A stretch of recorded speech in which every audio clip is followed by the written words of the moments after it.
إن الحمد لله نحمده ونستعينه ونستغفره ونؤمن به ونتوكل عليه ونعوذ بالله من شرور أنفسنا ومن سيئات أعمالنا من يهده الله فلا مضل له ومن يضلله فلا هادي له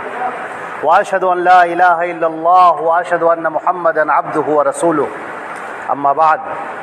أعوذ بالله السميع العليم من الشيطان الرجيم بسم الله الرحمن الرحيم القارعة ما القارعة وما أدراك ما القارعة يوم يكون الناس كالفراش المبثوث وتكون الجبال كالعهن المنفوش فأما من ثقلت موازينه فهو في عيشة راضية وأما من خفت موازينه فأمه هاوية وما أدراك ما هي نار حامية۔ حضرات گرامی، سب سے پہلے تو بہت ہی خوشی اور مسرت کی بات ہے کہ اللہ رب العزت نے یہاں پر تراویح میں قرآن پاک مکمل ہوا اور پورا قرآن پاک سننے کی سب کو سعادت ملی۔ یہاں کے امام فضیلت الشیخ محمد اکرم الندوی حفظہ اللہ، ماشاء اللہ انہوں نے قرآن پاک سنایا اور اس بڑی سعادت کو حاصل کیا۔ حدیث شریف کے اندر آتا ہے من قام رمضان ایمانا واحتسابا غفر له ما تقدم من ذنبه۔ رمضان میں جو قیام اللیل کرنے کے لیے کھڑا ہوا تو اس کے ماقبل کے ایمان اور احتساب کے ساتھ، صحیح نیت کے ساتھ اور ایمان کے ساتھ، تو اس کے سارے گناہوں کو اللہ رب العزت معاف فرما دیتا ہے، معاف فرما۔ آج کی یہ رات بھی الحمدللہ یہ 27ویں شب ہے اور نبی کریم صلی اللہ علیہ وسلم نے فرمایا تھا کہ جو لیلۃ القدر ہے اس کو آخر عشرے کی طاق راتوں میں تلاش کیا کرو۔ تو بہت امکان ہے اس بات کا کہ 27ویں شب لیلۃ القدر ہو، اور لیلۃ القدر کے بارے میں آپ کو سب کو معلوم ہے۔ ایک مرتبہ ہمارے نبی صلی اللہ علیہ وسلم نے صحابہ کرام کے سامنے بنی اسرائیل کے قدیم لوگوں کا تذکرہ کیا جنہوں نے بڑی عبادتیں کی تھیں اور ان کی عمریں بڑی لمبی لمبی تھیں، 800 سال، 1000 سال، 500 سال، اتنی طویل عمریں۔ تو صحابہ کرام کو بڑا رشک آیا اور انہوں نے کہا اللہ کے رسول، وہ لوگ تو گزر گئے اور نیکیاں انہوں نے بے شمار حاصل کر لی، اب 1000 سال جس کی عمر ہوگی اس نے کتنی نمازیں پڑھی، کتنے روزے رکھے، کتنا ذکر و اذکار کیا، کتنا صدقہ اور خیرات کیا، اور ہم لوگوں کی عمریں تو بہت کم ہیں، بہت مختصر سی ہیں۔ نبی کریم صلی اللہ علیہ وسلم خاموش رہے کیونکہ ان کا شکوہ بجا تھا، اور اللہ کے نبی صلی اللہ علیہ وسلم اپنی مرضی سے کوئی بات نہیں کہتے، اپنی مرضی سے وہ نہیں کہہ سکتے، بلکہ جب اللہ ان پر وحی نازل کرتا ہے تو وہ بتاتے ہیں لوگوں کو۔ پھر اللہ رب العزت نے سورۃ القدر نازل فرمائی، انا انزلناہ فی لیلۃ القدر، ہم نے اس قرآن پاک کو لیلۃ القدر میں نازل کیا ہے۔ جانتے ہو لیلۃ القدر کیا ہے؟ خیر من 1000 شہر، 1000 مہینوں سے بھی زیادہ۔ صرف یہ نہیں کہا کہ 1000 مہینے کے برابر، نہیں، 1000 مہینوں سے بھی زیادہ معلوم۔ اور یہ کیا ہے؟ ہی حتی مطلع الفجر، یہ اس وقت تک رہتی ہے جب تک کہ یہ سحری کا جو آخری ٹائم ہوتا ہے، مغرب کے وقت سے شروع ہوئی، پھر یہ پوری رات رہتی ہے یہاں تک کہ سحری کا وقت جب ختم ہو جاتا ہے۔ اگر بندہ عبادت کر لے، ذرا سوچے اللہ رب العزت کی شفقت، اس کی مہربانی کو، اس کی نوازش کو، کہ اگر بندہ 2 رکعت نماز پڑھ لے، تھوڑا اللہ کا ذکر کر لے، قرآن پاک کی تلاوت کر لے، صدقہ اور خیرات کا اہتمام کر لے، استغفار کا اہتمام کر لے، دعا کا اہتمام کر لے، تو یہ 2 رکعت نہیں ہیں یہ، بلکہ یہ 1000 مہینوں سے بھی زیادہ، 1000 مہینوں سے بھی زیادہ۔ یہ زیادہ کی قید اس لیے ہے کہ یہ تو آپ کا ایمان بتائے گا اور اخلاص بتائے گا کہ کتنا زیادہ اور آپ کو ثواب مل سکتا ہے۔ جتنی زیادہ خشوع خضوع کے ساتھ آپ عبادت میں آئیں گے اتنی ہی زیادہ اللہ کی جانب سے آپ کے اوپر نوازش آتی ہے، اتنی ہی زیادہ اللہ رب العزت کی مہربانی آپ کے لیے ہوگی۔ تو یہ 27ویں جو شب ہے یہ بڑی مبارک ہے، اور اب تو یہ رمضان اس طرح سے گزرا کہ شاید یہ پہلا ایسا رمضان ہوگا جس میں پتہ ہی نہیں چلا کہ یہ رمضان گزر گیا، اتنی تیزی سے گزرتا ہوا چلا گیا۔ کتاب الفتن کی جو روایات ہیں، ہمارے نبی صلی اللہ علیہ وسلم نے ارشاد فرمایا کہ جو قیامت کا قرب ہوگا اس میں سال اس طرح سے گزریں گے جیسے مہینے، اور مہینے اس طرح سے گزریں گے جیسے ہفتے، اور ہفتے اس طرح سے گزریں گے جیسے دن، اور دن اس طرح سے گزرے گا جیسے دو پتھروں کو آپس میں ملا کر ایک روشنی نکالی جائے اور چمک سی ہوتی ہے۔ جو پتھر کو آپ اٹھائیں اور ایسے ماریں تو اس میں سے چنگاری نکلتی، نکلی اور بجھ گئی۔ تو یہ اس طریقے سے وقت گزرتا ہوا چلا جائے گا۔ تو ہم لوگوں نے تو یہ مشاہدہ کر لیا کہ اب یہ شب قدر کی کتنی 5 راتوں میں سے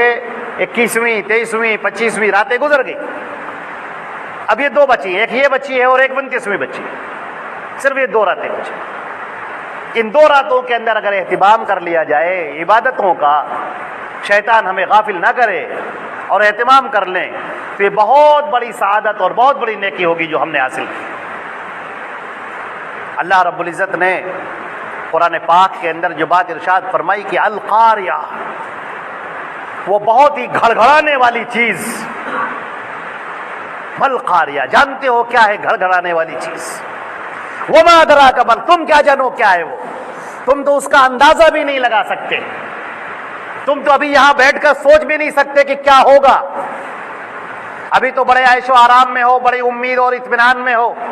ابھی تمہیں پتہ ہی نہیں کہ ایک وہ وقت آئے گا جب اللہ اس پوری دنیا کو فنا کرنے کا فیصلہ کر لے گا، وہ قیامت کا دن۔ اللہ نے فیصلہ کر لیا کہ اس دنیا کو ختم ہونا ہے، جیسے اس نے دنیا بنائی تھی ویسے ہی دنیا ختم کر دے گا۔ اور اس روز کا جو اللہ نے تذکرہ فرمایا ہے، وما ادراک ما القاریہ یوم یکون الناس کالفراش المبثوث، اس روز تم لوگوں کو دیکھو گے کہ پتنگوں کی طرح ادھر ادھر پھر رہے ہیں، حواس قابو میں نہیں ہیں، ایسی چیخ، ایسی آواز سور کی جو انسانوں کا دل دہلا دے اور انسان موت کی نیند سو جائے، ایسی نیند۔ پہاڑوں کو دیکھو گے کہ روئی کے گالوں کی طرح یہ اڑتے ہوئے پھریں گے، جیسے آپ نے دھنیوں کو دیکھا ہوگا، جب وہ روئی دھنتا ہے بیٹھ کر تو آپ دیکھتے ہیں کہ جب وہ ڈور پر مارتا ہے تو جو روئی ہوتی ہے بکھری بکھری پھرتی ہے، اوپر کی طرف اڑتی۔ تو یہ مضبوط قسم کے پہاڑ جن کو تم دیکھ رہے ہو، یہ پہاڑ روئی کے گالوں کی طرح اڑتے ہوئے پھریں گے۔ اور یہ دنیا کا جو خاتمہ ہوگا وہ ایسے ہی نہیں ہوگا، یہ دنیا کا خاتمہ اس لیے ہوگا تاکہ سارے لوگوں کو اکٹھا کیا جائے، اور اب سارے لوگ آدم علیہ السلام سے لے کر اور قیامت تک جتنے انسان، جتنے جنات، سب کے سب اب کھڑے ہوں گے میدان محشر، اور میزان لائی جائے گی، ترازو لایا جائے گا، وہ نصب کر دیا جائے گا۔ جس وقت میزان نصب کی جائے گی اس وقت لوگوں کے دل ہول جائیں گے، آنکھیں پتھرا جائیں گی، کیونکہ اب ہر ایک کا نامہ اعمال ملنے والا ہے۔ اب جو اس نے زندگی گزاری تھی، اب وقت آ گیا ہے کہ اس زندگی کا حساب لیا جائے۔ قرآن پاک میں فرمایا گیا وَكُلُّهُمْ آتِيهِ يَوْمَ الْقِيَامَةِ فَرْدًا، کل بروز قیامت ہر ایک اللہ کے سامنے کھڑا ہو کر اپنا حساب دے رہا ہوگا، تنہا کھڑا ہو کر حساب دے رہا ہوگا۔ بڑے بڑے لوگ آ گئے، سب کھڑے ہیں آج، ساری دنیا کی چیزیں مٹ گئیں، سارا غرور مٹ گیا، تخت و تاج مٹ گئے، بادشاہتیں مٹ گئیں، دولت مندیاں مٹ گئیں، امیر اور فقیر سب برابر ہو گئے، سب اللہ کے ہاں کھڑے ہوئے ہیں۔ اب کون ہے ان اکرمکم عند اللہ اتقاکم؟ آج کے دن تو معزز وہ ہوگا جس نے تقوی اختیار کر رکھا ہوگا، وہ معزز ہوگا، جو نیک اعمال لے کر پہنچا ہوگا وہ معزز ہوگا۔ جب نامہ اعمال تولے جا رہے ہوں گے اور نامہ اعمال جس کے داہنے ہاتھ میں دیا جائے گا، وَأَمَّا مَنْ أُوتِيَ كِتَابَهُ بِيَمِينِهِ، داہنے ہاتھ میں دیا جائے گا تو وہ لوگوں کو دکھاتا پھرے گا، یہ دیکھو میرا نام اعمال، خوشی سے پھولا نہیں سمائے گا، مسرت سے اس کا چہرہ شادمان ہوگا، خوش ہوگا، وہ ہر ایک کو دکھاتا پھرے گا، یہ دیکھو میرا نام اعمال داہنے ہاتھ میں ملا ہے مجھ کو، اللہ نے جنت عطا کر دی اپنے فضل و کرم سے۔ اور جس کا نام اعمال اس کے بائیں ہاتھ میں دیا جائے گا تو وہ اپنا سر پیٹ لے گا۔ یوم یعض الظالم علی یدیہ، جس روز ظالم اپنے ہاتھوں کو چبائے گا، یقول، اور یہ کہے گا، یا لیتنی اتخذت مع الرسول سبیلا، اے کاش کہ میں نے رسول کا طریقہ اختیار کیا ہوتا، کاش کہ میں نبی کی باتوں پر چلا ہوتا، کاش کہ میں نے نبی کی باتوں کو مانا ہوتا، کاش کہ میں نے مسلمان اور مومن ہو کر زندگی گزاری ہوتی، اپنے نبی کی باتوں پر عمل کر کے ہم یہاں کھڑے ہوئے ہوتے۔ اور کہے گا یا ویلتا، ہائے افسوس، ہائے ہائے، لیتنی لم اتخذ فلانا خلیلا، کاش کہ میں نے فلاں کو اپنا دوست نہ بنایا ہوتا، ہلاک کر دیا مجھے لوگوں نے، بہکا دیا مجھے، شیطان مردود نے مجھے غفلت میں ڈال دیا، بہکاوے میں ڈال دیا، ہمیشہ میرے سامنے دکھاتا رہا کہ یہ دنیا ہی سب کچھ ہے، اسی دنیا کے لیے محنت کرنا ہے، بال بچوں کے لیے، دنیا کے لیے، پراپرٹی کے لیے، عہدے کے لیے، منصب کے لیے، اور سب ختم ہو گیا، یہیں پر رکھا رہ گیا، اسی دنیا کے اندر رکھا رہ گیا۔ وہ کہے گا کاش کہ میں نے نبی کا طریقہ اختیار کیا ہوتا، کاش کہ جو اللہ نے احکامات اتارے تھے، جو اللہ نے قرآن اتارا، اللہ نے اپنے نبی کو نازل کیا، احکامات ہمیں دیے، کاش کہ ہم اس پر عمل کر کے آئے ہوتے، کاش کہ ہم دنیا کے اندر اپنے اعمال کو، اپنی زندگی کو ضائع نہ کیا ہوتا، رشوت خوری کے ساتھ، سود خوری کے ساتھ، حرام کمائی کے ساتھ، دوسروں کا حق دبا کر، دوسروں پر ظلم کر کے، زیادتی کر کے، کاش کہ ہم یہاں نہ آئے ہوتے۔ عزیزان محترم، یہ وہ دن ہوگا، اللہ نے فرمایا کہ تکون الجبال کالعہن المنفوش واما من ثقلت موازینہ، جس کا نام ہے، جس کا ترازو، میزان، جس کا ترازو وہ جھک گیا نیچے کی طرف، فہو فی عیشۃ راضیہ، تو بہت شاندار عمدہ زندگی میں ہوگا۔ واما من خفت موازینہ، اور جس کا پلڑا ہلکا ہو گیا، اٹھ گیا، گناہ نیچے، نیکیاں تھوڑی، فَأُمُّهُ حاویہ، اس کا ٹھکانہ، اس کا انجام حاویہ ہوگا۔ وَمَا أَدْرَاكَ مَا هِیَہ، جانتے ہو کیا ہے یہ؟ نار حامیہ، دہکتی ہوئی آگ، بھڑکتی ہوئی آگ، یہ ٹھکانہ ہو۔ اس دن کے آنے سے پہلے اس دن کے اندر تیاری کرنی، اسی دنیا کے اندر تیاری کرنی، یہیں رہ کر تیاری کرنی، اور زندگی کب ختم ہو جائے کوئی بھروسہ نہیں، نہ کسی کا عہدہ، نہ کسی کا منصب، کوئی کام نہیں آئے گا، بڑی بڑی بادشاہتیں مٹ گئی۔ سودا کا ایک شعر یاد آیا مجھے، بہت بڑا شاعر گزرا ہے سودا کا، وہ بتاتا ہے کہ کل ایسا ہوا کہ میں قبرستان گیا، اور قبرستان کے پاس سے میرا گزر ہو رہا تھا، تو ایک ٹوٹی ہوئی سر کی ہڈی میرے سامنے آ گئی، اور میرا پیر اس کے اوپر پڑ گیا، اور پیر سے میں نے اس ہڈی کو کچل دیا۔ کل پاؤں تلے ایک کاسے سر جو آ گیا، کل پاؤں تلے ایک کاسے سر جو آ گیا، یکسر وہ استخوان شکستہ سے چور تھا، کہنے لگا کہ ہٹ لے راہ بے خبر، میں بھی کبھو کسو کا سرے پرغرور تھا۔ اس نے کہا کہ ذرا دیکھ کر چلو، الگ ہٹو، پرے جو اترا کر چل رہے ہو، اکڑ کر چل رہے ہو، مجھ کو دیکھو، میں بھی کسی کا پرغرور سر تھا کسی زمانے میں، میں بھی اچھے اچھے کپڑے پہنا کرتا تھا، عمدہ قسم کے صوفوں پر بیٹھا کرتا تھا، گدوں پر بیٹھا کرتا تھا، عمدہ قسم کی گاڑیوں میں سفر کیا کرتا تھا، میں بھی اچھے ہوٹلوں میں جایا کرتا تھا، زرق برق لباس پہنا کرتا تھا، میرے بھی دوست تھے، احباب تھے، یار تھے، لیکن سب ختم ہو گئے، یہ ٹوٹی ہوئی ہڈی یہاں پر پڑی ہے، تو تم فکر نہ کرو، تمہارا بھی یہی انجام ہوگا۔ جیسے ہمارا انجام ہوا ہے ویسے ہی تمہارا بھی یہی انجام ہوگا۔ تو عزیزان محترم، قیامت کے دن سے پہلے، اللہ کے سامنے کھڑے ہونے سے پہلے ذرا ہم اپنے آپ کی تیاری کر لیں، آخرت کی تیاری کر لیں۔ اور اللہ نے ہمیں بڑا موقع دیا ہے، یہ رمضان المبارک کا موقع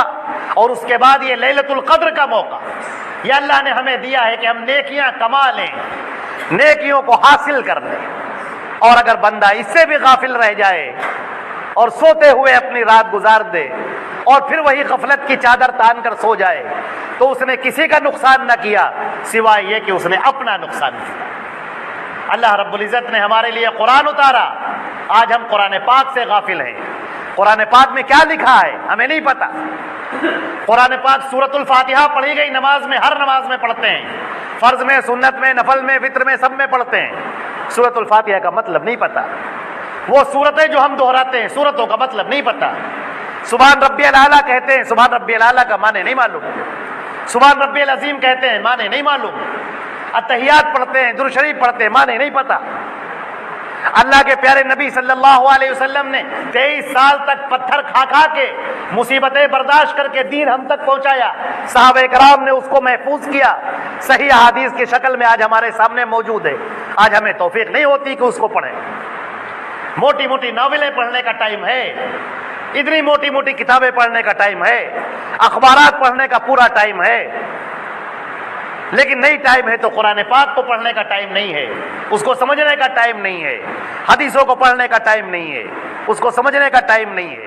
اللہ کے نبی کی زندگی پڑھنے کا ٹائم نہیں ہے،